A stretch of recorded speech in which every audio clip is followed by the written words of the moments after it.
10 o'clock, we'll call the meeting to order. I'll move that we approve minutes from the previous meeting. I'll second that motion. Motion's been made and seconded to approve minutes from previous meeting. All in favor, say aye. Aye. Aye. All ayes, motion carries. Any additions or corrections to the agenda? I'll move to approve the agenda. I'll second that motion. Motion's been made and seconded to approve the agenda. All in favor, say aye. Aye. Aye. All ayes, motion carries.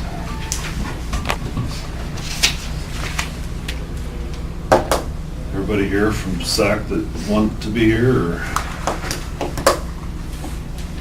Yeah, I think so.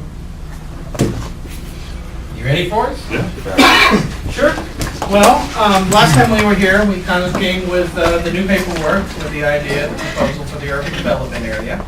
And after that meeting, we had discussed the idea of having someone come in with a little more experience in these areas and maybe answer any questions you may have developed that are less of the legal nature, more of a schematical nature as far as the process works and how the system functions and any issues you might see from that standpoint.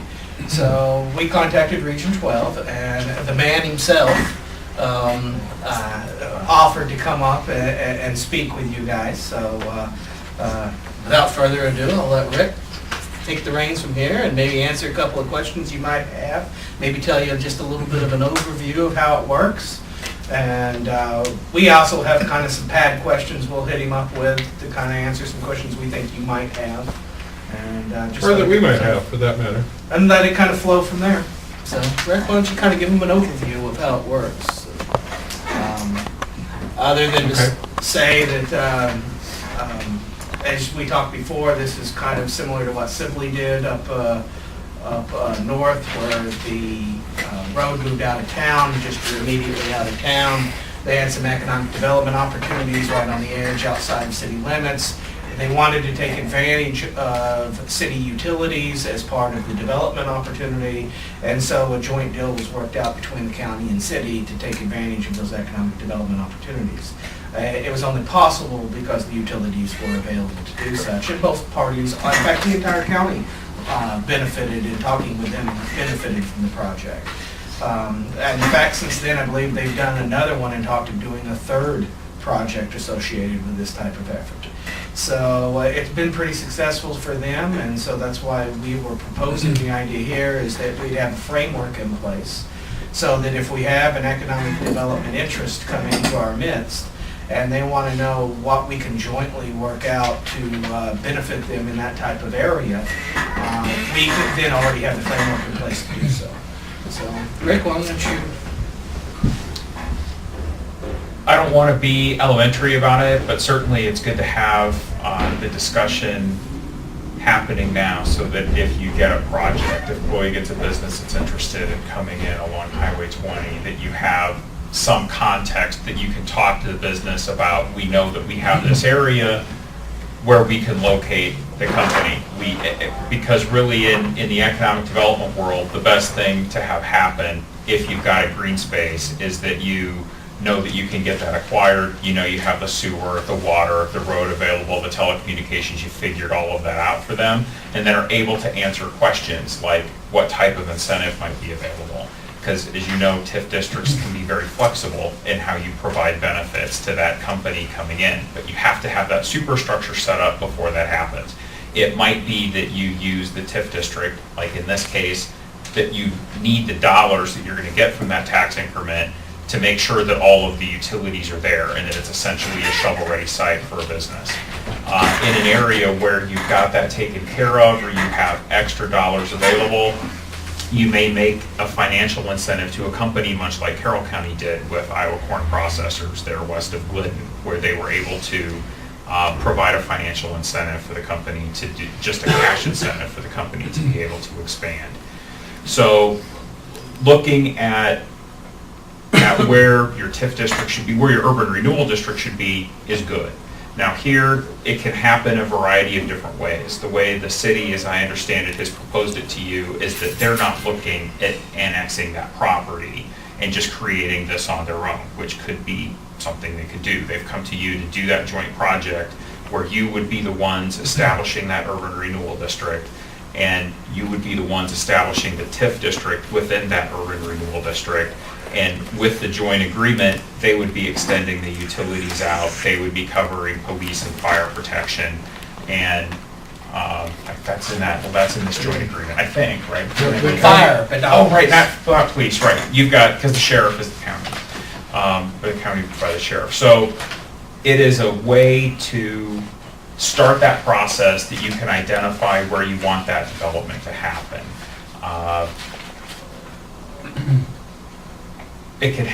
It's just easier to do it, I think, now than later. And I'll be quiet and answer questions that you have. That's kind of the general framework.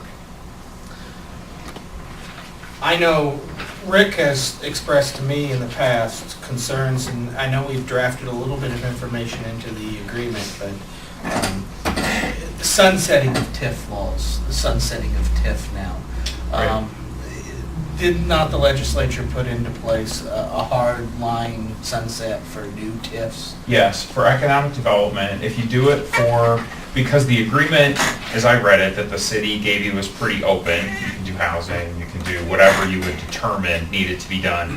Housing has a different sunset on it than economic development does. And what are those? An economic development TIF is 20 years. A housing TIF, because it's less than, because the population of the area, I believe it's 10 years, and then you can do an additional 5 if you need to have that 5 years to pay the debt off. And then housing carries with it other requirements for low mod income that you have some waiver of that because of the population of the area. But I think primarily here the interest is, while housing is certainly out there, the interest, if it's economic development, is a 20-year sunset. And while that is a sunset, you want to make sure that you're going to be able to pay off whatever debt you would have with the new valuation in that 20 years. If you pay it off in 10, that's fine. The other thing that you want to guard against is you don't want to go in, even though your urban renewal plan can be larger, you can say our urban renewal district is all the way along Highway 20. And then when you set up a TIF district, you would have to amend your urban renewal plan and say, we're going to do this TIF district here. Now we're going to do this one here. Now we're going to do this one here. You have to amend, or you can do an individual urban renewal plan for each TIF district, which is what the proposal is currently written that the city's given you. Either is fine, but the important thing is you do not establish that TIF district until you know that you have a project, because the 20-year clock starts. So if you said, we're going to establish this TIF district now up at 196 and 20, we're going to establish it today, but then a business doesn't come for 10 years, now you've only got 10 years to pay your debt off. So you don't want to establish that until you know you have a project. I think that's been important to both parties, that neither one had the financial ability to do infrastructure in hopes that someday somebody will come. And for both those reasons, you're starting the clock and then the cost of investment. So I think that has been That will be something that you've almost got a chicken or the egg, because a lot of businesses will want to have a shovel-ready spot that they want to come in and they want to be able to build. And you have some of those in the county. They're just not right now necessarily along 20, unless Early they might be close enough where they could almost be shovel-ready close to city utilities over there. But here, there's nothing that a business could go in and bang, we've got water, sewer, telecommunications, roads, everything available right now. And so it's somewhat, do you put in a little bit of investment, or do you find the right project that can wait for you to take care of all of that while they're building their building? One thing we tried to do within the framework of the agreement was to leave it somewhat decided by the parties if you decided to TIF, what the money could be used for. For instance, I used the example in talking to somebody recently. Say Cabela's contacts us and wants to put a property up, wants the property up there. But they want within their stipulation that the property is, for all extent purposes, given to them. Well, that means you're going to be buying farmland in order if you're going to try to make this work. Well, one of the advantages of the way the system's set up is it's flexible within the hands of the county, whether or not they would want to use the TIF district to possibly use that money to pay for the land. That was a question That that is we purchased. had. It would be purely up to you whether you wanted to use it that way or not. But that would be something that the way it's written, it's open-ended for you to make that decision, whether the money is used for that purpose or not. That was one of the questions I had written down. What, define shovel-ready. That is tough. If you are the Iowa Economic Development Authority, shovel-ready means I can come in and start building tomorrow. I've got road access, it is zoned correctly, it's got sewer and water, the stormwater's taken care of, all of the permitting is there. It's just like buying a lot in a housing development, and then you can just start building your house tomorrow. There are standards for shovel-ready. You can have a certified site. Some of them, certified sites are not shovel-ready, but it's related to that. A certified site may mean that you have a particular number of acres and that you have rail access. But shovel-ready is pretty much, I can go in and I can start building. I don't have to worry about any of the infrastructure to support my building being there because it's already there. So if you go ahead and, both parties agree to start acquiring land and then nothing happens for 10 years, that, like the TIF district, you lose 10 years, how do you get around that problem? That is the chicken or the egg issue. Do you want to do some investment in order to get business attracted? And then when would you, one of the legal issues, if you have debt certified, do you have to have the TIF district established, or can you carry that debt? That would be a question that we have to ask eventually your bonding attorney. For example, you went in and you decided between the city and county, we're going to spend $1 million. We're going to buy a piece of land and we're going to extend out the utilities to this piece of land so that we have a certified site. We've created this joint capital account. We're going to carry this $1 million debt, which you could do off of reserves perhaps, or maybe you decide to finance that debt over time. When your business comes 10 years from now and then you establish your TIF district, I don't know how much of that debt you can certify as being debt to be paid off. I think there's a possibility you can include that, but the risk would be that the type of project that you would have coming, because, but that's a better question for the bonding attorney. Do you, like, It's a good question. Say, you need 40 acres times 10,000. You could easily have $1 million tied up in infrastructure and acquisition of land, hardly. Yeah. And can you put that up to a vote of the people if you want to bond for it? Or? If you want to do it on general obligation bond. Okay. I don't know that you would, because then I don't know if you can transfer that to TIF debt. I would say if it's in GO, you could. I wouldn't think so. Because you can't do it under any other circumstances. Yeah, I wouldn't think that you would be able to. There are some options I think that you would want to explore. For example, just getting options on the property that you have and just paying for the option over time. You can buy it and just continually renewing an option. Then do you extend the sewer and water to an area that's optioned and not owned? Probably not. But maybe that's something that you determine in later years that you've got to go ahead and build that, and then you exercise that option. Another thing might be finding investors that would be willing to purchase that property and hold it, like in a development corporation, either through SETD or through a separate organization that would buy and hold that property for development, in that when it came time to buy it, you could then buy it from the investors and certify that debt, or the investors could sell it straight out to the company and do whatever with the funding themselves, if you had interest in the private sector to do that. I mean, there's a lot of ways to structure how you would secure the property for long-term development. Sometimes when they do something, 3 or 4 miles from a city's sanitary system, do they ever put in lagoons? Yes. You know, is it, Or you can do it on septic. I mean, some industries, they could get by on a deep well, a septic, small septic system. Say they got 10 employees, instead of, follow me, I mean, do you, I guess that's, you rely on, is there a generic plan for, different plans? Some plans wouldn't cost as much if you don't have a lot of wastewater. That's true. And you don't need electricity, you could get electricity from REC or whoever's out. Yeah. Well, the only stipulation on some of that is once you get within 2 miles. Once you get within 2 miles, you run into the city's, our option of first, providing utilities within 2 miles. And of course, most of Highway 20 that runs north of us is within that 2 mile range. And so,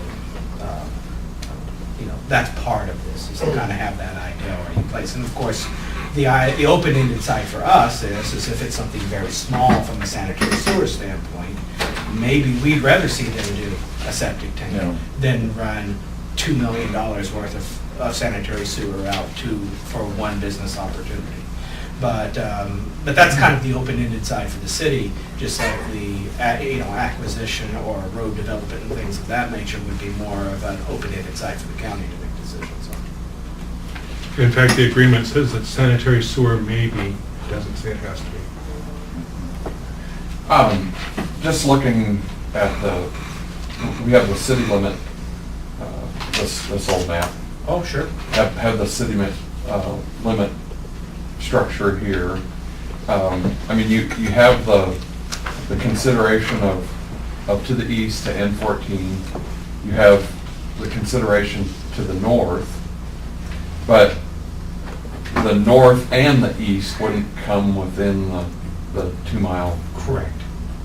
And so that's something that figure out as well. Correct. And quite honestly, Rick, even in the map that we presented, the idea was to grab up the net of what it would be most likely to see development.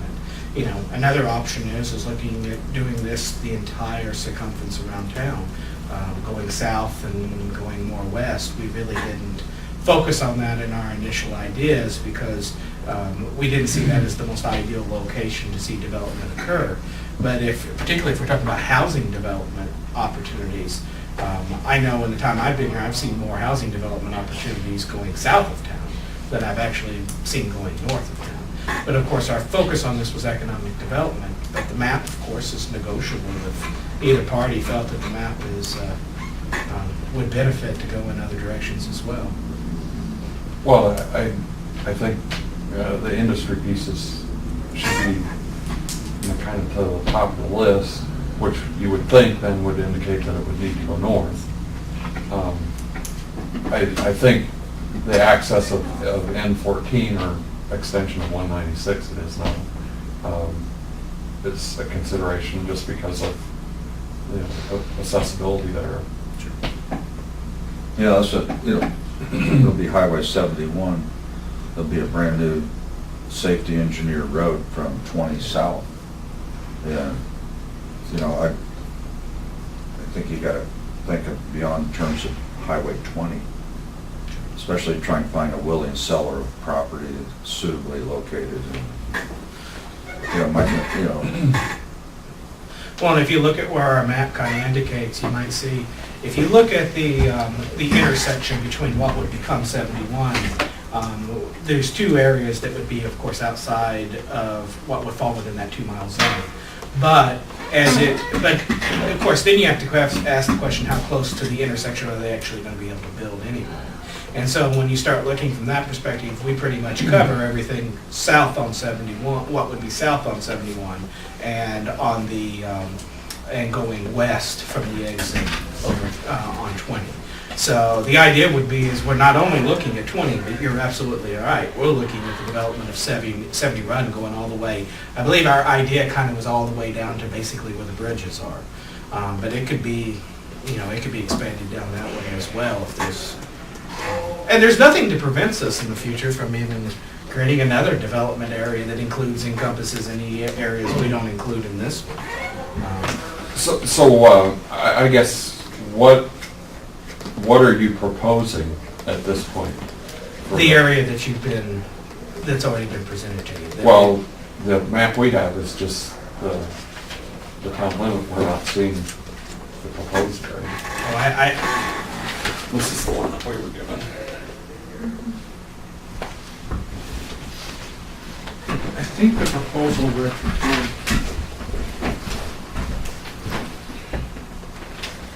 okay. Yeah, the gray, this area is the proposal. Okay. Not the darker gray there. That's city The limits. darker gray is the city limits. Okay. The lighter gray, so it's going out just beyond N15, it's going out north of That 20, encompasses everything And it's within the going- 2-mile range. Okay. and it's going here. And of course, we'd have to have engineers identify exactly the 2-mile I range. mean, I think the light gray, The copy is poor enough that. the copy is poor enough, but I think basically any place that you have, I think, so it goes just beyond N14, and it goes just out to whatever this, Yeah, it's gravel road. like the gravel road. I think so we were looking at basically cutting it off pretty much. Our original discussion, I think, went a little bit south of here, but the light gray area would be what we're talking about, not the city. Well, yeah, and you couldn't tell that. Yeah, so I think your area really is, So it's basically everything you see there. is there. At least on the north half, Yeah, north side section. Yeah. North and north. I mean, I think, sorry the map isn't more clear, but I think that it's the light color that was there and this dark color. So we were talking about going out just beyond N14, which would be just the 2 miles out this way, which gets us on both sides of what will be Highway 71. The 2 miles north takes us just to the other 230. Yeah, takes us just up to 230th.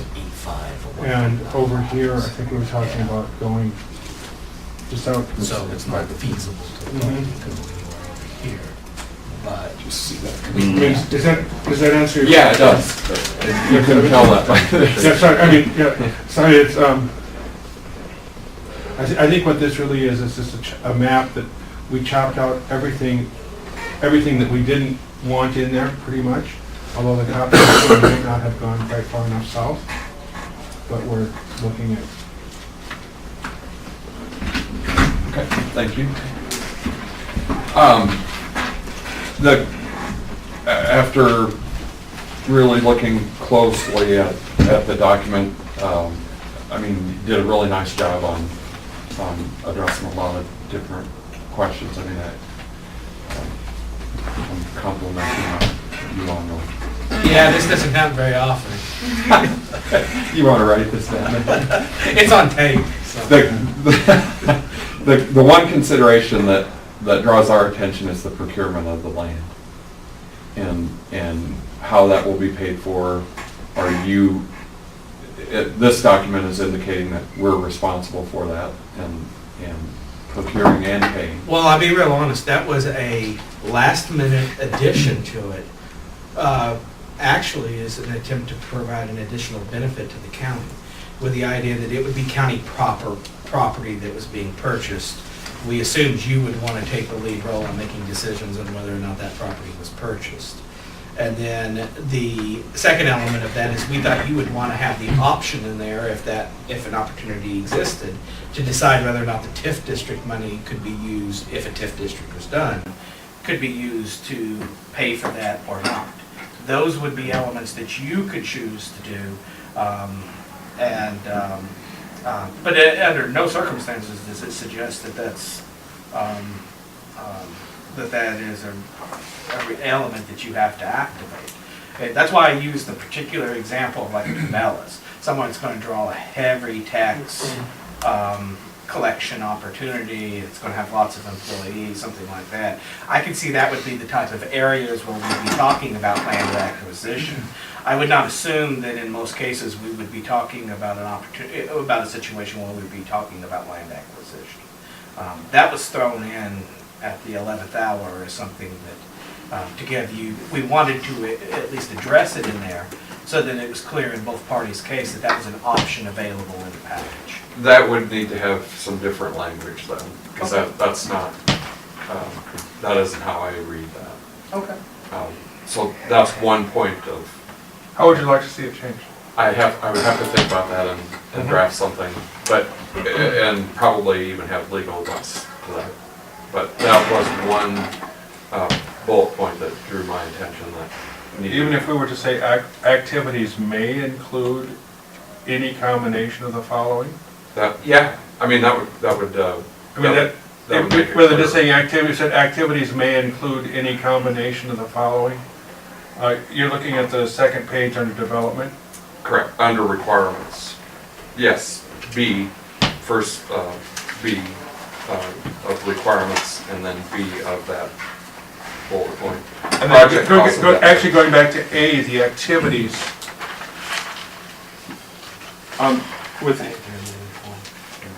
If we're going back to A, the activities, bullet point A, and small a under large A. Okay. But if we went under large point A and said activities may include any combination of the following. And then we went under B,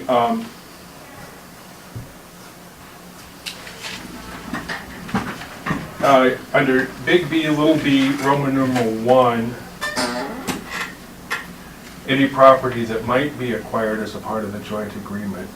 I mean, to make it so it's not necessarily an obligatory thing that there will be property required, is that what you're? Yeah, and then who's, I mean, I think that's a negotiation point as to who's responsible for paying for it. But that's, I mean, what if you said Sac County, or so that you have the control, but if we said Sac County or their designee? So if you wanted to use SCTD or Sac Development Corporation or something like that as someone that you would designate to acquire the property, or even if you designated the city? we have to think that through and have some legal advice as to how to word that, but that's something that drew my attention that we needed to define better. We could work on it.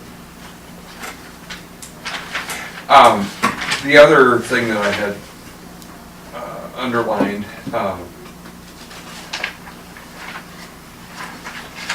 which I guess I appreciated as part of this document, that any of these projects would need to be jointly agreed to by both parties. That's a significant piece that is important to both of us. And then, and I did read the code through, and that it's very vague,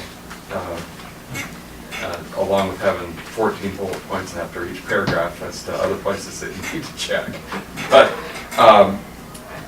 in the tax increment piece,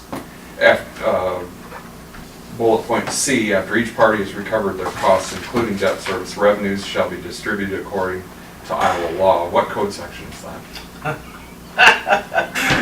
The language that was trying to be avoided in exactly saying is that anything that was being collected for TIF purposes at that point would then revert back to the appropriate taxing body. That the increased incremental value would then be redistributed to the original bodies that weren't receiving it under the TIF process. Which would then be You'd be still your counted. community college, it would be your school district. Yeah, that way it goes back to Jackson using. Township, so whoever gets assessor. Okay. You gotta be a little careful about citing exactly, because that sort of bleeds into about 15 different code sections. I understand. And the other issue, when you start listing all of the code sections, about the time you do that, the Iowa code is changed and suddenly your urban development agreement has to be re-amended or amended because the legislator changed something again this year.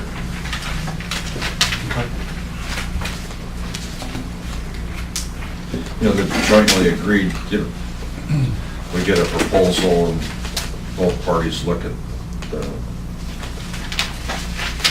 quality of the offer, type of industry it's involved in. But, there could be kind of a moving target. The composition, we have a 3-person board, and composition of this board, we could be in total agreement in principle, and that could change, in one heartbeat. I guess I appreciate the idea of you have to have something shovel-ready to be in the ballgame and be competitive, to get something to come in. And I guess one of the issues is, one thing I'm looking at is we want to keep our cash investment to a minimum, because in theory we could have 2 or 3 of these develop. Oldie Bolt could come and say, we want the same thing you're doing for SAC. You just spent $50,000 on an easement. What are you going to do for us here in Oldie Bolt? Not that that's happened, but those are things I'm trying to think through in my head. Well, one of the things that I think is very important about this agreement is it's not mutually exclusive. In other words, if a development comes into that area and say the city says, we don't want any part of that development, and the county wanted to do something, you're not bound to go off and do it, that you can't go off and do it yourself, even if it's within that area. It simply says that in joint arrangements, you would still have the opportunity to exclusively work a deal in that area yourself out if you wanted to. So it doesn't even limit your ability to take action on your own within the region that's being set up. And the same is true for the city. If you had something that happened within city limits, like on North 16th Street, you could pursue that development independent of any agreement. Which you both should want. Right. Yeah, the goal, I think, in our language is to provide a framework that shows that we can play together and work together, and yet provide maximum flexibility so that we aren't fettering each other to the point that, okay, this is coming out, they can operate off of a lagoon and a well, okay, that's fine. It's not saying you can't work with someone who can do a lagoon and a well and a wind turbine and provide their own internet service. But yet, I think that we are also maybe in agreement that we don't want a huge investment in property, kind of the field of dreams mentality. We'll build it and they will come. It worked really well for Field of Dreams. I'm not sure it works 100%. In every situation. I think if you're looking at the shovel-ready sites that don't have anything on them, there are probably quite a few out there for different reasons, and I don't think any of us wants to be gambling with taxpayer money saying this might be there. That being said, maybe if you don't take any risks, you never really get anything either. This is at least a beginning of saying we are planning for the future, and we want to work together for the betterment of the city, for the betterment of the county. And the people, if we get a higher tax base out there, it's going to benefit the people in Oldebolt just as much as it's going to benefit the people in Nemaha and Early and Sac City. It is a county-wide benefit as well as a benefit to us. And it's a regional benefit. And we've had that discussion before. Dean has pointed out that like in Babco, people drive from 30 miles around to be employed there. That's true. One of the things that came to mind to me when you talk about the shovel-ready site, and that's really going to be difficult to provide just because of the discussion you just had. What's a reasonable length of time to provide water and gas to a site? Take a year? I would take that. If you have the opportunity here depending on what the distance is. I mean, I guess that's one element of this and what they want developed. If they want water, since it's a pressurized system and you don't have to worry about elevation issues, we can run water lines much quicker, much longer than we can other utilities. Natural gas would be another example. It's a pressurized system, you can run it longer, faster than you can other systems.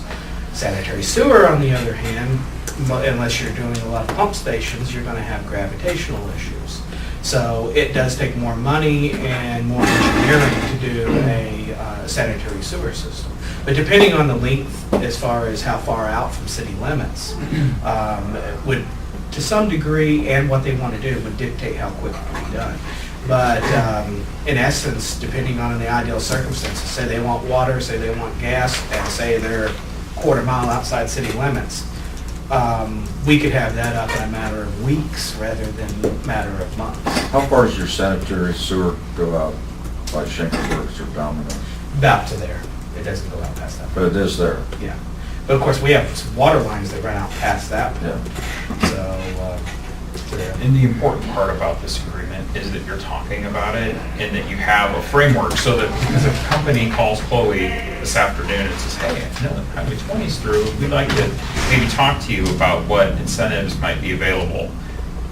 There is no conversation about what could happen with TIF. Will the city be willing to run water and sewer out there? Do we have to talk about annexation for that to happen? Do we, at least you've got your land use in place, but who's going to operate the TIF? How are we going to do that? What's that going to pay for?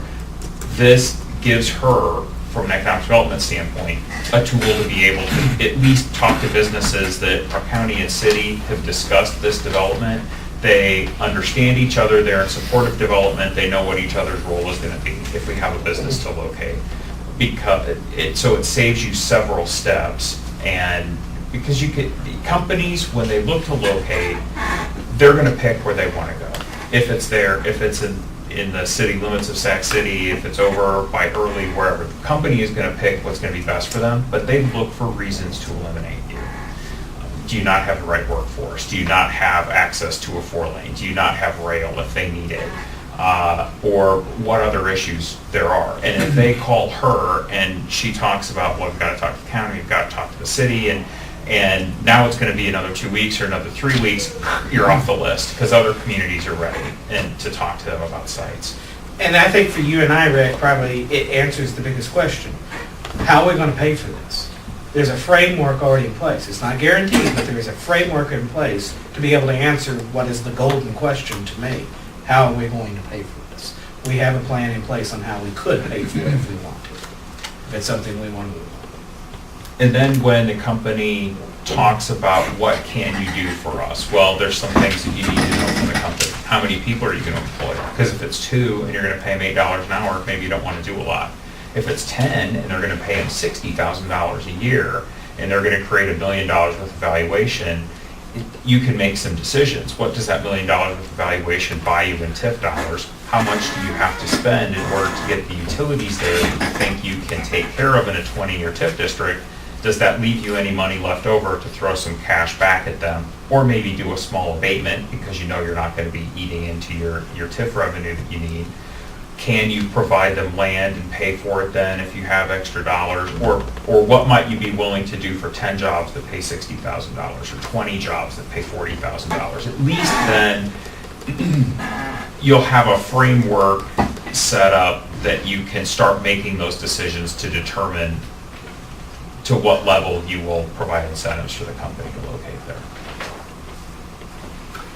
Quick question for Rick.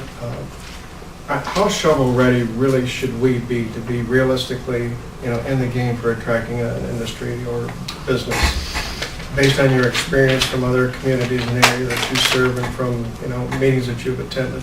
It is all over the board. The best thing is that you would have a spot for somebody to come in where all the utilities are there. But that is always not possible. There are some places that you can market and companies look for large tracts of land, 20 acres, 40 acres, 80 acres. Well, you can't really, what you don't want to do is super build an industrial park where you've got a road in the middle of your 80 acres with all of the sewer and water if somebody actually wants 80 acres, because you wouldn't need to spend all that money to attract that company. It is, I think, best to have a variety of options and to look at your inventory and think, do we have 5-acre and 10-acre sites that have sewer and water and road? You might already have some of those in the county. Do you have any large tracts of land that you're able to offer that are either under option or under local government control or under control of the development corporation? It's nice to have as many options as possible. That keeps you in the game for as many different possibilities. Now, why are we talking about up here? There's not a lot of 4-lane, at least in our region. There's very, very limited 4-lane. We've got you guys, and we have I-80 on the southern side, and it is something. For example, we get a lot of companies that will say, I need to have 4-lane access, or I need to be within 15 minutes of a 4-lane. That takes out everybody in Crawford County, everybody in Greene County, everybody in Carroll County, because they can't offer that. You at least can now check that box. As far as how important it is to have shovel-ready, it sometimes depends on the business. If you have a place like a Cabela's that wants to come in, or a warehouse, I think those companies sometimes understand that they may be going into a spot that is going to require a little bit of work.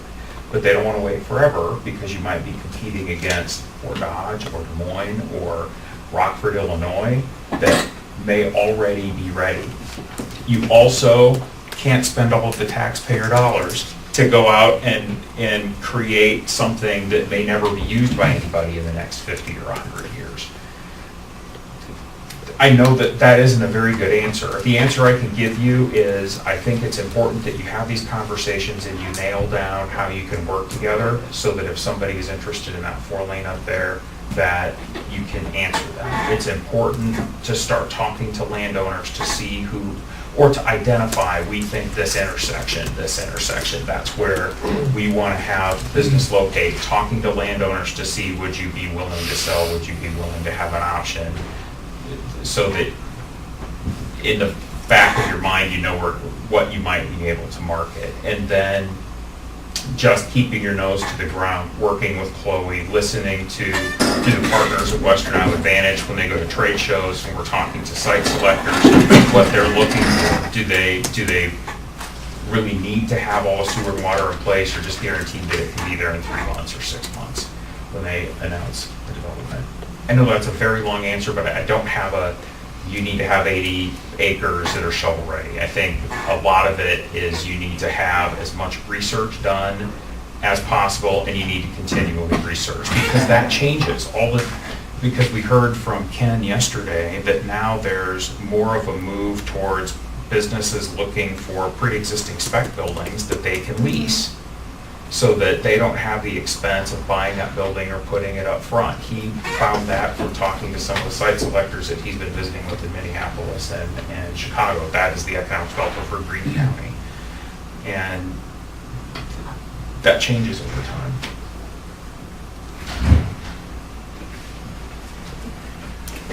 Chloe, do you have any input as far as, just, I know you've been at the job a short time, but...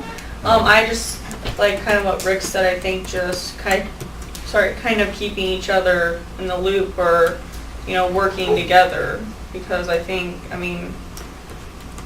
if you don't have communication, it's gonna fall through, We might miss that opportunity that.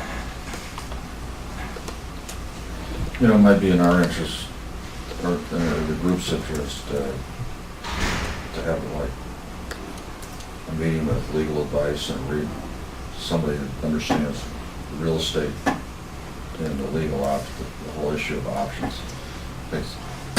It seems to me option might be one thing that we might be interested in employing, and I don't understand how they work. It might be beneficial for us if we sit down with our legal advice on the issue of land ownership and find somebody that could advise us on the ins and outs of options. What that would do, at least, is it gives Chloe then a tool that she can enter in the location one information system that says, I have a 40-acre spot on a 4-lane highway. She wouldn't be able necessarily to check off that it has water service, but could in the notes talk about how that might be able to be available at this point, and that it, you know, the owner, we know the owner, and that it's open for economic development, because I don't know if you have any of those sites now along 20. So that's a first step, and I don't know if you're familiar with LOIS, but it is a system that is employed by SCTD and other economic developers to list all of the available sites and buildings. So if I'm somebody that wants a 10,000 square foot building and I want it to be somewhere in Iowa, I can go look and it gives me every 10,000 square foot building. And then I can say, well, I want to be a city of a certain size, or I want it to be a building of a certain age, and it narrows it down. And that would be something that at least would be in the system. And then it's something she can market, because you can do a printable brochure from that program and say, this is what I have available. Here's my 40-acre lots, here's my 80-acre lots, here's my 20,000 square foot buildings. So options are recorded in the recorder's office? I believe so. So there's people that you can work with, that they explore, they can list all the options between Sioux City and Highway Interstate 35. You know that, I don't know. Or do you have If you to do can all search that that on, stuff that would yourself? be on Iowa land records. Yeah. I don't I know. don't know. Well, I just, you know, I've heard that somebody has an option on, I just heard, you know, at the coffee shop, that somebody had an option between here and Rockwell City on Route 20. I haven't checked it out, but I guess you can go in records, and I've never tried to. I don't know that they necessarily have to record those, but Yeah. I would think that you probably should or would. Yeah. Unless you're wanting Well, that just to- shows, you know, how little we kind of know how. What I do know about it is, it's the ability to buy a parcel for a given length of time for a given price. And that's really what you're dealing with. It's that simple. Yes, and for that option, there is consideration Yeah. that is given. And I, Financial consideration, yes. yes, I have, a lot of the ones, it's been a while since I've worked on one. I don't know if we recorded any of the ones that we did, but it would be, for example, a project where we applied for block grant funding. We didn't know if it was going to come through, but we wanted to make sure that the land was going to be there if they got the grant. So in this case, it was a nonprofit, went to the person that owned the ground, said, we'll give you $1,000 to give us an option for a year to purchase at this price, but there's no guarantee that we'll do it. But it's a simple contract with those Yes. things. Yeah, I think the purpose of recording it would probably just to be that it has maybe a little bit more legal standing. I don't know that it would, so that if somebody went in and looked to buy the land, that they would know that somebody else had an option on it. But like Adam said, if you wanted to keep it confidential, you wouldn't Yeah. record it. It's, you know, sometimes nobody wants to show their hand. Right.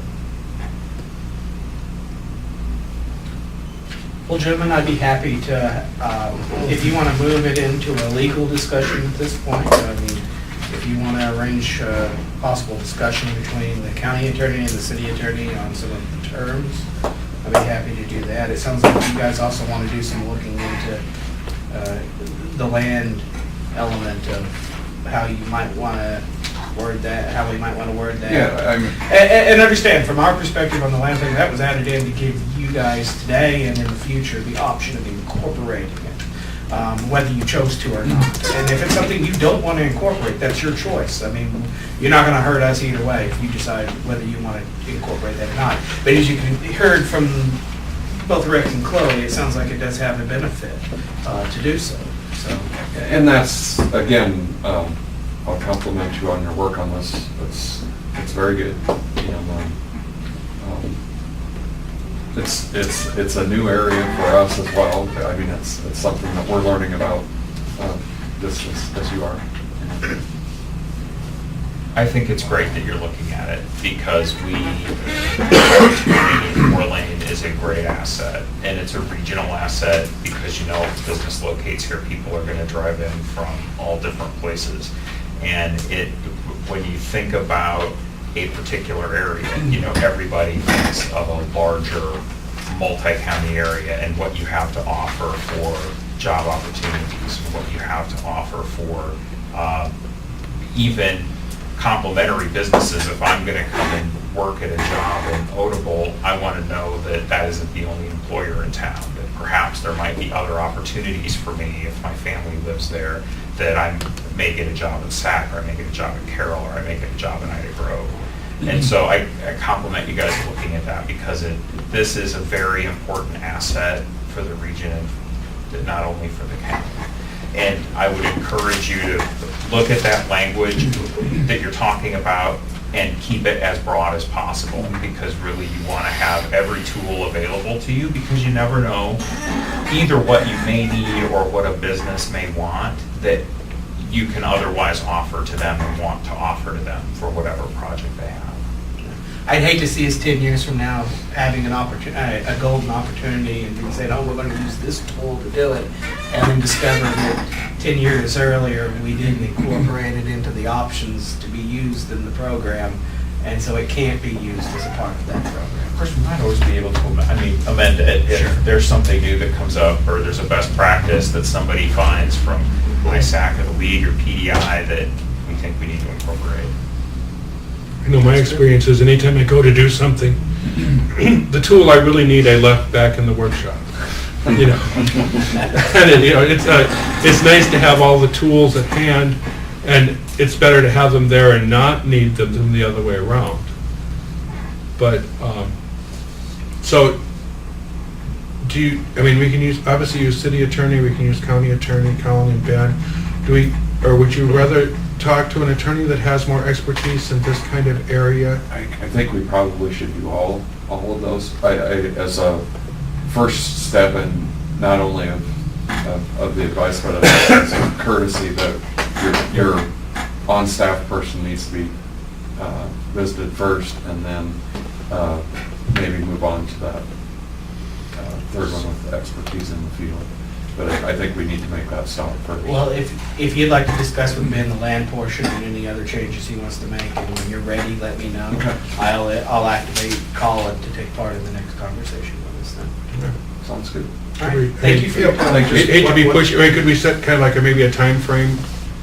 I mean, it's easy for some of these things to kind of sit there and say, yeah, it gets on the back burner. I mean, I know Ben, it would be, he'll have to have an opportunity to look at it, and Right. he's gone to guard at this Right. point. I mean, if we said, like, is 4 weeks, 5 weeks, something like that, is that semi-reasonable?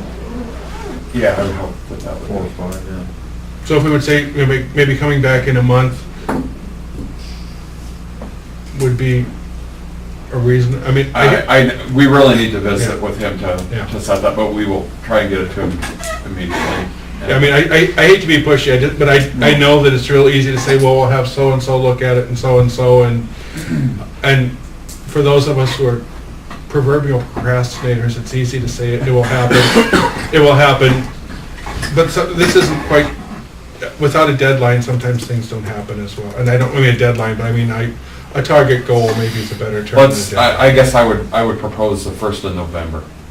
Okay, And we'll try and get it moved along quicker than that, but it will really be dependent upon his Yeah. schedule. If he's able to look at it and say that he would be comfortable with us going to someone who's working in that field, we can shorten that considerably. Have you engaged a bond attorney yet? Has anybody talked to Do one? you, I talked a little bit with Dorsey and Whitney. Do you guys use Dorsey and Whitney? We have not bonded. We've paid as we've gone, and so we have not gone down that path. People approach us, you know, to offer their services if they're We've used Dorsey and Whitney for some time now, and Of Des Moines. I think technically they're out of Yeah, Johnston, or I'm Yeah, not sure where they are. right around that West area. End. I don't know that it's technically in the city limits of Des Moines, but Yeah, Bob Johnston would be probably their most known attorney that's worked with that. And kind of the TIF guy in Iowa, so we worked with their firm for a long time. talked to him before, that Bill Johnson. Yeah. and for the initial stages of putting this together back in 2011, he was actively involved in assisting us put this together, so. One last thing I would like to say is that for us, the door is always open, so if any of you have any questions or want us to do anything, or if we're overlooking something, don't hesitate to call, either Bruce, Adam, or me, and if we're dropping the ball in some way or not doing something properly, please keep the lines of communication because we really would like to work with you folks and see this project go forward. So thank you very much for your time. Thank you very much. Thank you. Sorry I left. That's okay. That's, I visited with the pipeline gentleman yesterday, and that's the oil pipeline from North Dakota that they are Oh, okay. proposing, and they are just touching the very northeast edge of Sac County. Corner is. Southeast corner, Well, way away from us. I noticed that they have a pretty broad projects area kind of outlined here, so. It's a 1,100 mile project from a gathering point in North Dakota down into Illinois. Thanks so much. Thank you. Thank you, guys. Yep, have a good day. And they're just in the preliminary stages of Paying a little bit of attention to that whole thing. We initially didn't have any contact with them, and then they decided just recently that they had to make a choice as to whether they were going into Pocahontas County in a very small way or into Sac County in a very small way. And they, for now, have elected. Go on. Yeah. So. And as it happens, in the southwest corner of Pocahontas County, there's a farm place. In the northeast corner of Sac County, there is fair land. So that kind of tilted it our way. Give Yeah. me away. We're talking about the pipeline, the family gathering, and, why do they, could they build a refinery in North Dakota and then just ship a different type of product? The one answer to that was this point in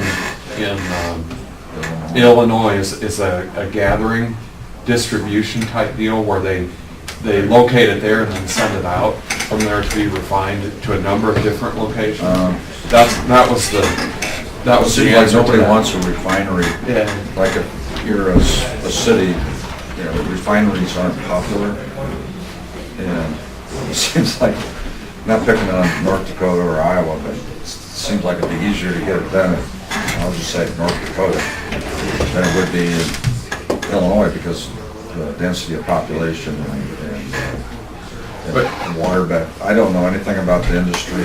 That was the answer he gave, was that the drive to get it there is that it is their ability to send it to a number of different, it's a distribution. Is that a buried pipe or an above Buried ground pipe. It's very, What pipeline are they trying to put through Nebraska?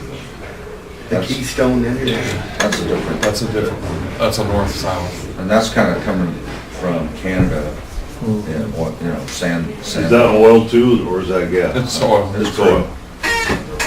Crude oil seems like, I don't know, what's the worst kind of mess?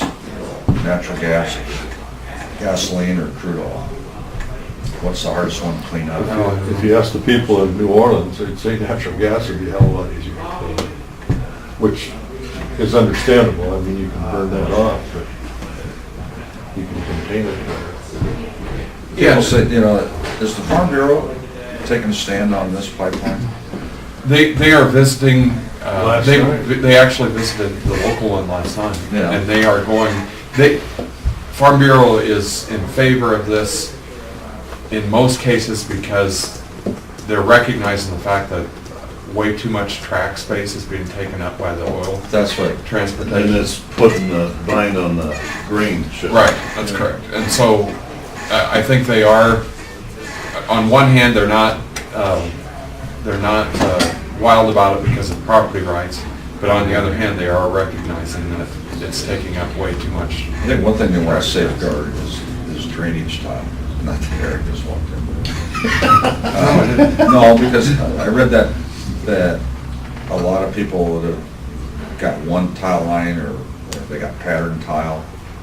That's a really big concern, how their rights, how their investment is gonna be safeguarded, and who's gonna watch over. I didn't look at this, how deep is this pipe? A minimum of 4 feet, and deeper than that in most cases. And it's a very high pressurized pipe. They're gonna pressurize it to 1,400 PSI. And their initial evaluation is like 335,000 barrels a day, and it can handle up to 550, I guess. When you get that with the backhoe, you're Yeah. gonna have oil shooting out. I mean, I'm not trying to make light of it, but, you know, every once in a while, they hit a guess, Oh, yeah. somebody hits it, whether it be a farmer or a contractor, you know. This hasn't been started though. Up in North Dakota. No, this is all in the preliminary. I've got some information, maybe it's on my desk in there, that you guys need to look at. It's in the preliminary. They've got a pretty aggressive schedule. They want to have it built by 2016, which in these cases usually don't get done quickly. Kind of brings up the issue, you know, we're exporting a lot of energy out of this country now. We're exporting ethanol, we're exporting liquid natural gas, we're exporting refined fuel. And so people go, you know, is this going to benefit Europe more than it is me? I don't have the answer, I don't know, but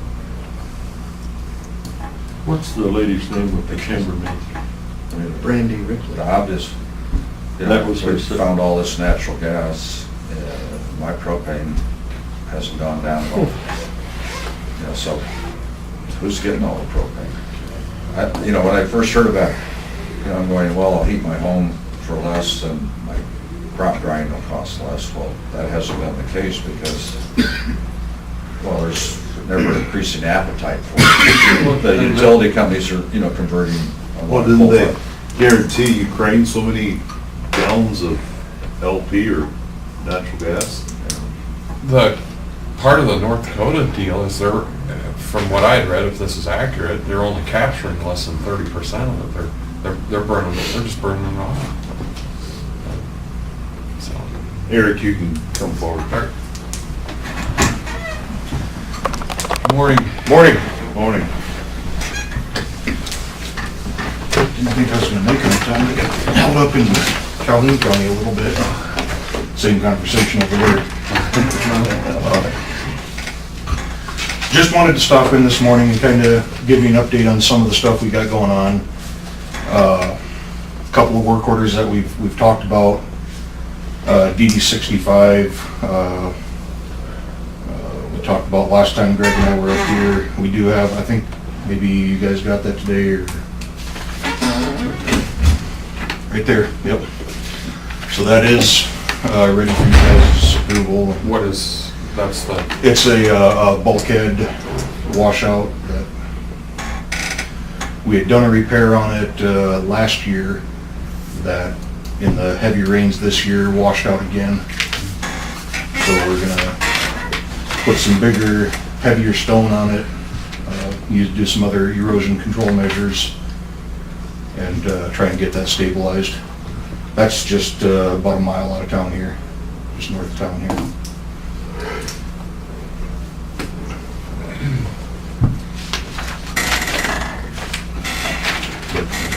Been in contact with the landowner, ready to move forward on it with your approval. DD 71 is a slide that came in during the rain events in June. The contractor has started on the repair. They can only do so much from the road side. They need to get around to the field side to finish that one. And landowner wants it finished, but he doesn't want crops damaged. So getting him to understand that one of the two is gonna have to give hasn't worked so far, but I'll make the motion for the proposed bulkhead repair in section 32 Douglas Township for a cost of $2,500, purchase trucking being contracted. I'll second that motion. Motion's been made and seconded for repair of bulkhead. All in favor, say aye. Aye. Aye. All ayes, motion carries. And as far as work order issues, that's really all we've got out right now to kind of update on. And the last thing, the other thing I wanted to cover was the pipeline that you guys were discussing. Last week, Brian Bloom and myself were invited to meet with John Itis, the BV County engineer, and representatives from this pipeline project to discuss. John invited us to the meeting for the drainage issues because we do work with BV County on drainage as well.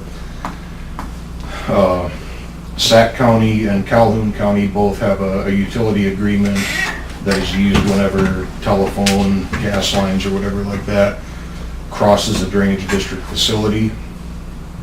We took a copy of that with us and gave that to the project representatives and the project engineer for the gas line, or the oil line, so that they are aware of what the district's requirements will be for crossings. Gave them kind of a brief history of the districts, the fact that you're dealing with 100-plus-year-old clay tile, which they weren't necessarily aware of. They're probably going to change. They're probably going to look at boring under the tile lines instead of trying to open cut through them. Oh, really? And so they don't have to mess with trying to repair all these. They were thinking that they'd be able to excavate down to them, remove the tile, run their tile through and replace the tile line. And as soon as they realized that they're talking about clay tile, that changed their tune rather quickly. I think they would know that. They're quite often these guys come from out of the area. Texas. Yeah, that's right, Texas. So don't really have much. I mean, You know, the 100-year-old tile is not gonna be recorded, correct? Well, we talked about the fact that, the drainage plats that we have here are gonna be a pretty good indication of where those tile lines are. And there was a discussion about when this project does move forward, working with, the counties and INS group through SAC, BV, and Calhoun counties to help locate those tile and get that taken care of. But you're not gonna know all of them. We had that conversation. I said, we had an example where, and I shouldn't say we, it was in Calhoun County where they, in one of the borrow pits crushed a spot and they're still having trouble getting them to fix it. Is that gotten taken care of or not? Not that I'm aware of. I guess I'm not familiar with it. Tim Huddleston is the renter, and it's over across the road from Jim Albright's, just a couple miles into Calhoun County. There's a borrow pit right there on Larry Ellis's property, where the horse guy is. He's met with them a couple different times, and part of the trouble is these aren't appearing until you get water. Right? Last 2 years there's been no water. Right. And That happens with fiber optic. It might, you're doing a dry year, then 3 years later, it's got a big tile like popped out underneath the blacktop road south of Nemo. Yeah. And that's, the safeguards. They start boring, like you're digging a ditch. If you're there with them, you see that when you cut a tile, but if you're boring, you can bust it or cut it or nick it, and it might not show up, and then how do you get them to pay for it? And do they volunteer to pay for, the costs we're gonna incur, or not say necessarily Sac County, but say in Calhoun County, there's gonna be a cost for your services associated with it. Yep. And my understanding is that they would cover all those costs. They I believe they said federal law requires them to have inspectors on site, either a county provided or a consultant, so that road crossings, drainage infrastructure crossings, and they have to pay the cost of that inspector. You know, you'd think the DNR would want that, you know, that they're going close to a 24-inch tile that discharges into the Raccoon River. You know, if you got oil going in a 24-inch tile and it goes 3 miles and then it goes into the river, you know, you wouldn't see oil on top of the ground immediately. Well, and there's part of that federal and state law is that they've got to have shut-offs every so often to stop it. But I bet. But one thing that I was thinking about, as far as our document and theirs coming in the future, you might want to consider having some language about not making sure that it's fixed when it appears, because in these cases, that's 3 years ago, the time's gone by, you have no ability to make us fix it now. Well, Repaired at time of discovery. that's right. That's something that we really ought to get incorporated, because in this case, 2 years of very little rain, didn't have an opportunity to surface, and now all of a sudden you got water coming up out of the ground, and they're saying time's The gone. drainage district can't be held responsible for the environmental damage that they cause. No, that this group might cause, I wouldn't think so. Imagine so. Don't think You so. follow me? I mean, they pop into a big tile and don't see it, so that makes that many more barrels escape. They're probably worried about something that isn't gonna happen. It's a concern, that's That's what it is. that's a problem. You know, the district's problem is our problem. And the landowners in that district. And as, I'm assuming you guys have seen maps of their, I just got it yesterday. They're up on the wall. Yeah, Yep. I'll check to see if I have one. so, you know, and looking at the alignment that they're proposing, I don't see any, you know, they are gonna be cutting right through the extreme northeast corner of the county. Yeah. I don't see any Sac County. It's right there. Just barely catches. Barely through, yeah. I don't see any impact to Sac County drainage facilities. There might be some joint districts into Beebe and Calhoun County that, you know, we have to deal with, but from what I can tell, with the alignment they're looking at right now, there's not gonna be any Sac County. But won't it cross 181 at some point? Yep. And they'll bore under all crossings like that.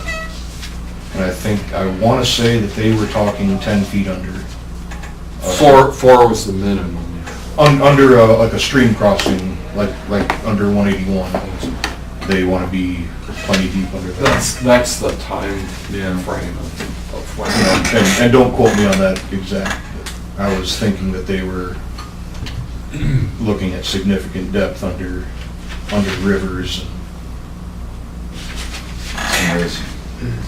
It's an awful aggressive schedule, and I don't see how that can happen.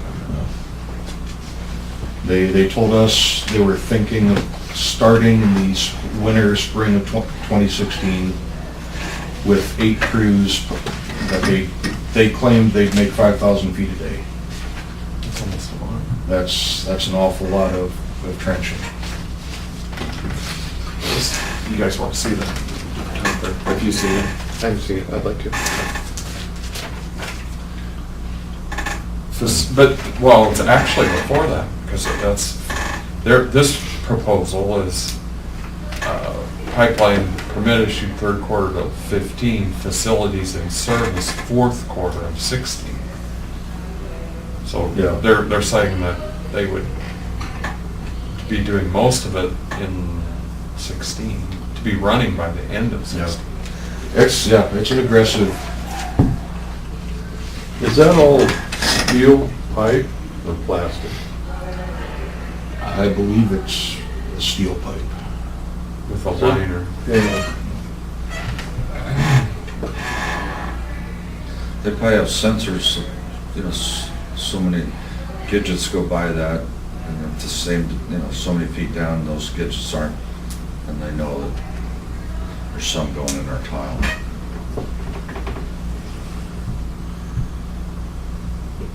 Outside of that, I didn't have anything else to update you guys on. Any comments, concerns for the Watchman from your guys' side? Not have any contact at all. Did, the end of 86, is that been taken care of?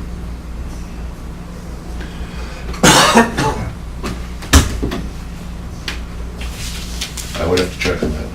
And Greg was looking into that, and I haven't talked to him about it. I keep forgetting to look. Yeah. I might be over that way this afternoon. Or 2 and 51 dump in the. Where it's at the Intersection. very bottom end of 86. Yeah. Well, it's actually the far end, South end. south end of 86. Not where it joins 2 and 51, but on the south end, where it starts. Okay, that's good. Yeah. I'll look into that. Okay. Well, thanks. Yeah, thanks, Eric. Thank you. Thank you.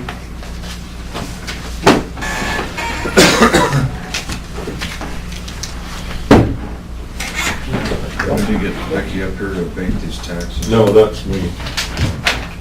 Out at the landfill, we have that tower, and we rent space to Motorola or Frontier or somebody. And so because of that, it's a taxable piece of property. Taxes are $38 a year, and normally the board in the past has abated that because it's our tower, our taxes. Right pocket to the left pocket. Yeah, exactly. I'll move to abate the taxes on the property Jim described. I'll second that motion. Motion's been made and seconded to abate taxes. All in favor, say aye. Aye. All right. Aye. All ayes, motion carries. Can we recess for a moment? You bet. We're in recess. Our drainage ditch easement, that they're Around? doing it by easement. It'd be a permanent 50-foot easement below ground. Permanent. Yeah, And then a temporary. 125. Yeah. I think cease operation, other agreements that they take it out of the ground and get rid of it. The what? What's the dissolution arrangement? You know, like the wind towers. I think they just walk away. Well, that's how it's Come out of recess. I mean, I can't imagine they'd go pay renters for the salvage. No, they claim that if they inspect the liners on a regular basis, that the life expectancy is really long.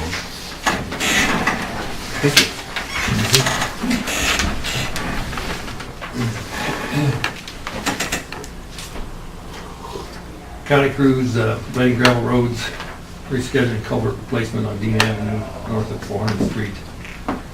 Stockpiling riprap at the Wall Lake Shop. Spraying trees in the right of way in Levy Township.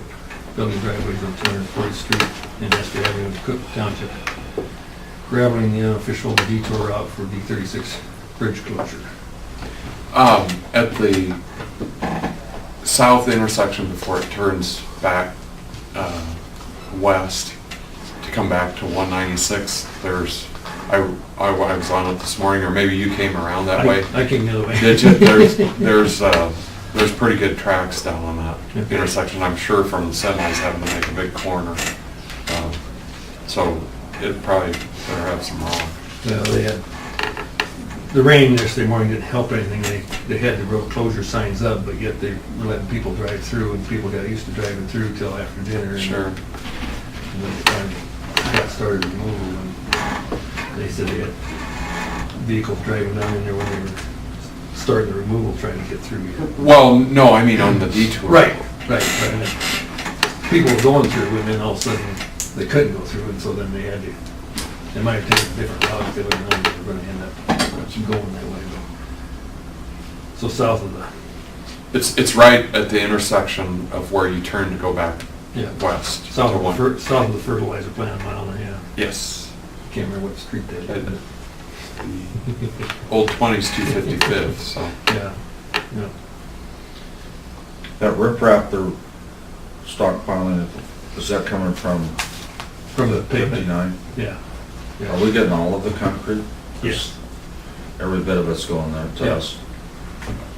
Mike is obviously gonna have to make some arrangements to, with that farmer to the west there to buy part of that ground there. If we- Depending on when it comes in and how fast, I guess. And they're breaking up the road there by the dump in Wall Lake. Yeah, they broke it up already. They haven't removed it yet. How are they gonna haul cement? Well, originally they told us they were gonna go ahead and remove that right away. And now we're hearing rumors that they're gonna leave it in place until they get done driving across it, so. They already broke it though. Right. Somebody, tires. some lady hit her car, she was chewing on somebody, 'cause she got on that, and, you know, it's a sign for local traffic only, road closed. But, I don't know, I heard through the grapevine, she must hit her oil pan or something. Oh, jeez. It's rough. I haven't been They down said, there, yeah, but they Joe said said it's rougher than It's hell. rough. And maybe we need to get them to put fence across there and, I mean, even though it says road closed, local traffic only, the local traffic is gonna have to go around the section the other way to get, you know, anybody west of there is gonna have to go around really to get, No. yeah, but I'm not sure what they're gonna do when they start running trucks across there. Because I don't think them trucks loaded with cement are gonna go across there. Well, It's gonna be tough. Yeah, it'd be tough on tires and tough, yeah, so I don't know. Yeah, I was wondering why they bothered to break it. break it if they're gonna be running on it. I don't know if that decision was made after it was broke. And it keeps raining. Well, yeah, that might be part of it too. You know, because, I mean, if we would have a dry spell here like you normally would see, I'm sure they would have taken it out and just driven through the dirt and kept blading it to keep it level, but with the amount of rain we got, they opened it up and started driving trucks through there. It's- Oh, It's gonna be a mess, so. God, they'll probably be driving around 4 miles out of the way, but, like, that's their problem. Yeah, they might have to end up putting some rock in there to get the trucks to, if they end up taking the cement out, or maybe they'll try to put some rock on top of what's there to smooth it up. But I'm not sure that'd work either. You think everything's moving, pretty soon the rock, or the concrete be sticking up again, so. Boyer River Bridge, still got work to do to finish up down there. With the wet weather, they can't get the dirt work done. They've got their work to do with some more cleanup and some seeding yet. White topping, contractor has started the removals. I understood he was working there by 39, I think, yesterday. Paving is tentatively expected to start later next week. The weather has, delayed them where they're at too, so. Microsurfacing, Staybelt did finish last week. We've contacted painters to paint the pavement markings. Hopefully we'll get some dry weather and they'll be able to get in and get the painting done.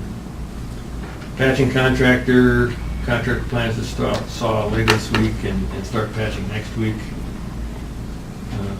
Cedar River Bridge approaches, removal started yesterday. The road will be closed for 3 to 4 weeks. I understood that 10 Point did have their crew there getting started on forming up the east approach to the bridge. They were working at it early this morning. I know Steve didn't like losing half of it yesterday in the rain. What do they do with that concrete they break up? I think Steve's hauling it to his, he has use for other projects he does. Some of the DNR and other projects he does, he uses broken concrete, and every once in a while he's looking for boulders even. projects he does, so. Met with Energy Transfer about the crude oil pipeline crossing Sac County yesterday.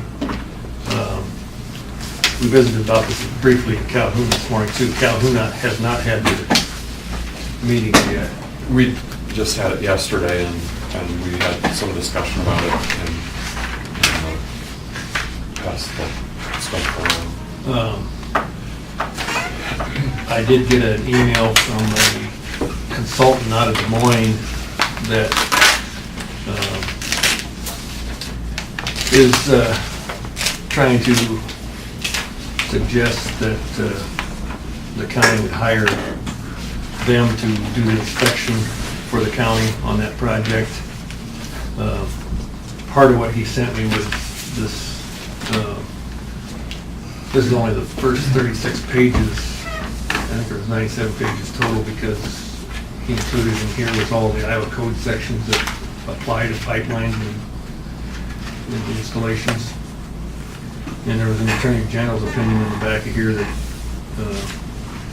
my understanding, and I haven't read all the way through this, deals with the drainage district rights on these things.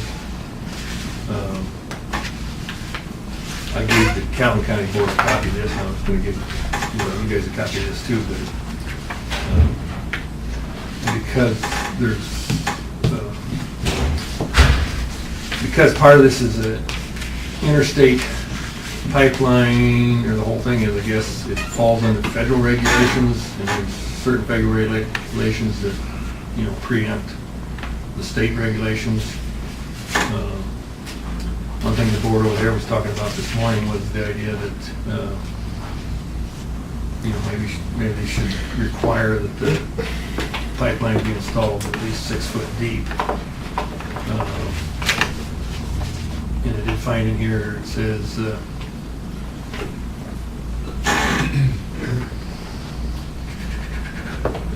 burial depths of pipelines sometimes becomes an issue during construction.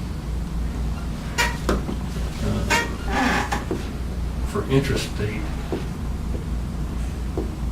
intra would be inside the state limit. You're saying intra?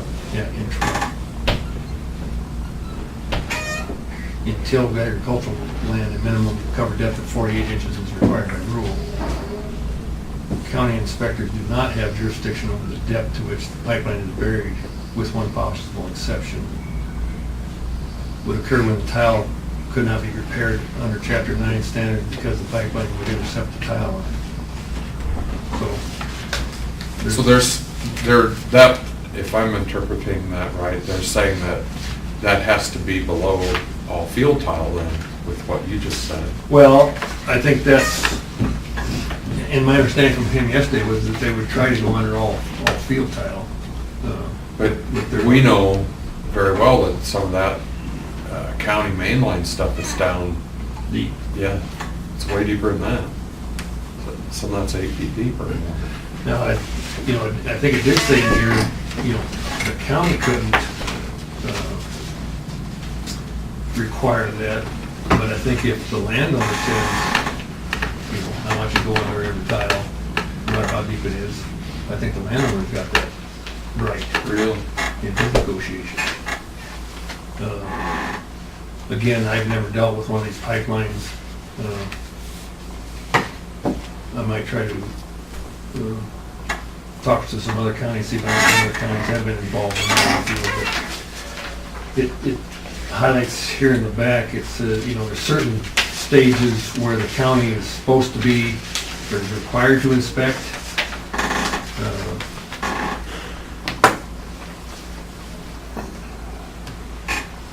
The following operations which should be monitored by the county inspector are indicated by asterisks. 2 asterisks indicate operations where the inspectors are required by law to be present while work is in progress.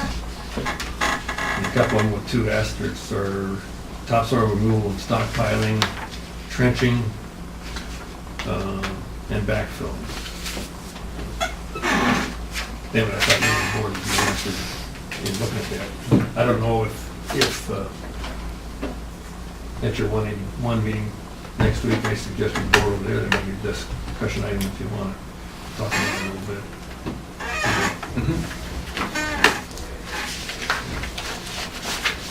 I mean, I guess my conversation with them, they seem to be willing to do what they need to do, but I guess you wouldn't expect them to say anything else at this point. I had that same feeling, that, But I was surprised there were sections in there that says that, you know, we can't preempt what the state and federal say, so. but that bit of information is different. They were indicating that they were just required to be 48 inches deep. Right. But that says something different, that the landowner has the ability to say that Yeah. it's deeper than that. I think the landowner's got the, my brief review of that would say the landowner's got that right, but as a county, we can't say, we want you to put everything in 6 foot deep or, you know. But our deal is just a sliver. I mean, Yeah, yeah, right there. yeah. I didn't even look at the conditions of that because they're very hefty. 1630.92. And then it's got to cross 181, isn't it? So- Right. I did ask him about the, you know, they're planning to floor all gravel road crossings, and of course paved road crossings. Other counties have given the approval to go ahead and bore them at an angle, and I'm inclined to do the same thing. Otherwise, somebody bends the pipes to get across the road if you want them. Although yesterday he said they would probably try to go no sharper than 45 degrees when they're crossing the road, because otherwise, they do use heavier pipe, he said, in the road crossings. And the sharper they would go, the longer that length would get too, so they'll try to be no sharper than 45 degrees. Up there where they're crossing Sac County, there actually is no road on the north line of that section, or the east line of that section. Oh, is that right? So his question yesterday, well, is there ever the possibility there'd be a road there? Because if there is, they're going to put the heavier pipe in now. I said, I can't ever foresee a road being constructed in any one of those situations. If there's not a road there now, I don't think we're going to see it in the future. But it sounded like they'd want to know of any, you know, if we had any road widening projects or other projects, they want to make sure they get out of our way as much as they could before.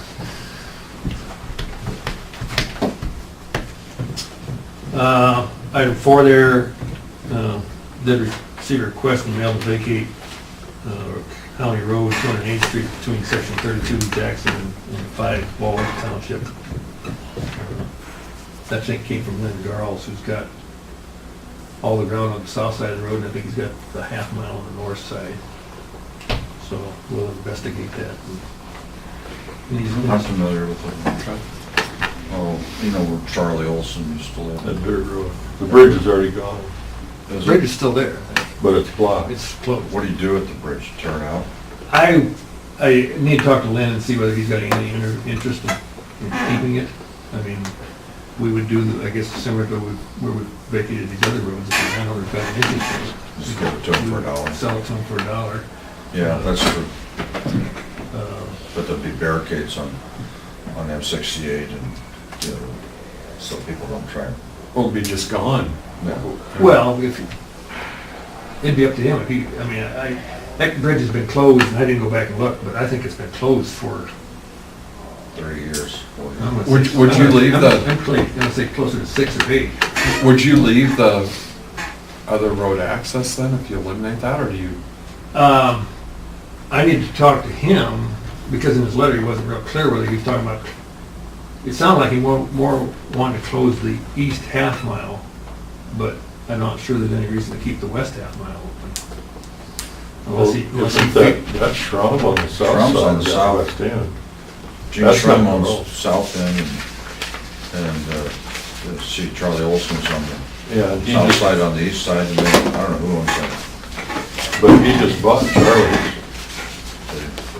So he would, Gene Schramm owns the south side on the west end. Yeah, I had it wrrong. Garles has got it all on the north side. Yeah, And then the South side, he's got east bridge, half bridge east. on the south side. So that's why he was suggesting just doing the. To the bridge, Yeah. But we'll need to visit with him and see what his thoughts were. They'd probably also give the landowner to the south a call too. I did talk to, item 5 there, I did talk to Nicole Fox with the DOT Local Systems in Ames, and she sent me an email that it's an older guide. Oh, there's another copy of that. It's a guide for hiring a county engineer. You can see the date on it, it's 1996. Oh, jeez. And they're currently working on updating it. It definitely needs to be updated, but, some of the information in there, I think is still, is good points to talk or think about. But, and then here's the email from her. It's got her contact information on it if you want to contact Nicole. And what's her? She's the secondary roads engineer in the local systems office. The local systems office in Ames is, for the counties and the cities, it's our contact with the DOT. They're supposed to be working on behalf of, in that office, on behalf of the counties and the cities. And so there are, when we do a project and we've got questions, Nicole will be the one to call. If we don't get an answer, it's out of the local system engineer in Sioux City. But they did start a program here a couple of years ago where when a county hires a new engineer, Nicole will come out, the county engineer representative from that district comes out and they meet with the new engineer for visit with him about what's out there for references and contacts and sort of try to get them off and running for that type deal. So I just thought I'd give you a copy of that. Before it slips my mind, I had a phone call yesterday from Ron Witham from Nemaha, and the folks now in Nemaha, because of people trying to dodge the weigh scale, are having jake brake issues in Nemaha. Oh, yeah. And he happens to be west of town a ways, and he says people are having a conversation that it's rattling their dishes on them in their cupboards. And so he happens to be from the west, but I can't imagine north and south is a lot different because they're really, well, I guess there'd be just a couple on the north side of the deal there, but east and west and to the south, Hams past the first would be the first one. They're about half mile out on the north side on the east. But he called and asked if there was something that we could do. He had heard that we had made an effort in another community, and I think we need to probably do the same thing there. There's just no sense in that.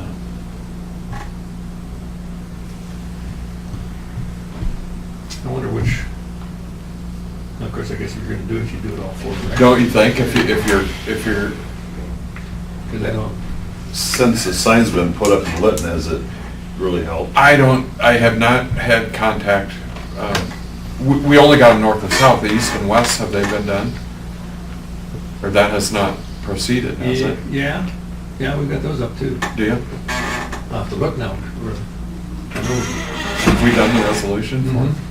Well, We amended the original. Okay, all right. Calhoun County actually passed another ordinance. Jim said, it's that kind of, we just amended the. I think that was Ben's recommendation. Okay. But don't you think you just, well, no sense in doing it in two different times, you just will do it in one shot and give them all the same treatment? Yep. Okay. I'll make contact with the city too, just tell them what's Thank you. gotten the request. Item 6 there, do have a meeting with FEMA on Thursday to start working on the project worksheets for our disaster, so. Did meet last week with Steve Richards to try to get some ideas on what, he's supposed to be working on some cost estimates for what it would cost to put that pipe back in there.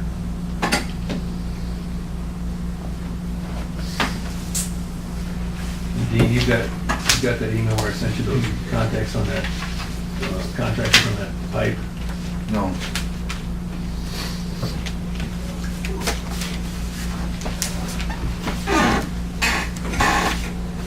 I think I tried to email it to you, must not have through there. I'll copy this and give it to you.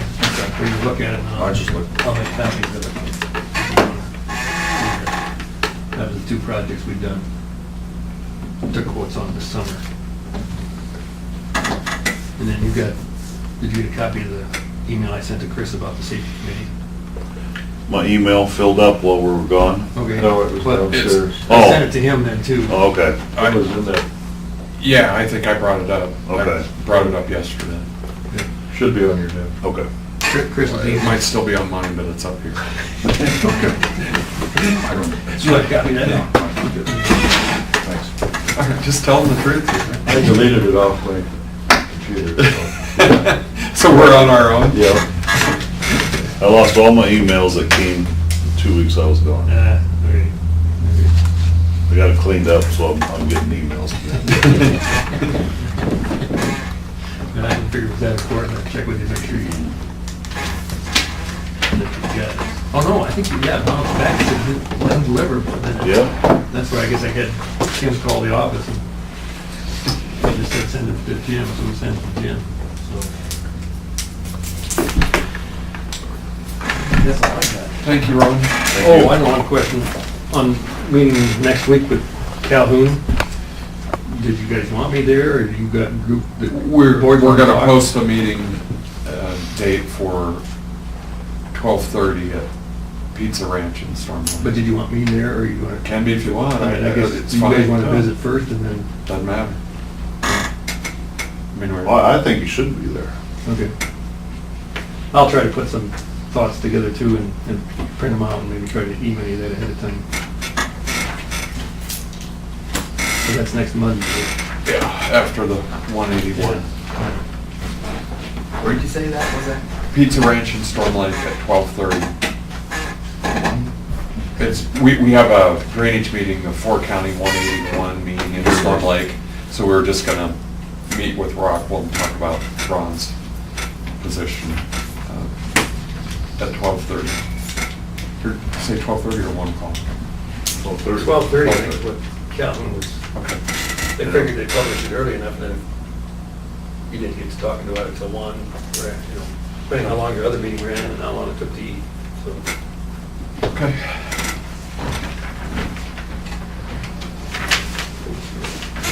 All of our stuff then?